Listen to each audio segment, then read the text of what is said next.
نبی اکرم صلی اللہ علیہ وسلم نے فرمایا،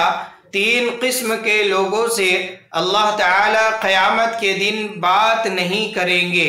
ان کو دیکھیں گے نہیں اور ان کو پاک نہیں کریں گے اور ان کے لیے دردناک عذاب ہوگا۔ حضرت ابو ذر رضی اللہ عنہ کہتے ہیں کہ نبی پاک صلی اللہ علیہ وسلم نے یہ 3 مرتبہ فرمایا، تو میں نے کہا، اے اللہ کے رسول، وہ ناکام ہو گئے، خسارے اور نقصان میں پڑ گئے، یہ کون لوگ ہیں؟ تو آپ صلی اللہ علیہ وسلم نے فرمایا، المسبل، نمبر 1 اپنا کپڑا ٹخنوں سے نیچے لٹکانے والا، نمبر 2 المنان، احسان جتلانے والا، کسی کو کوئی چیز دے کر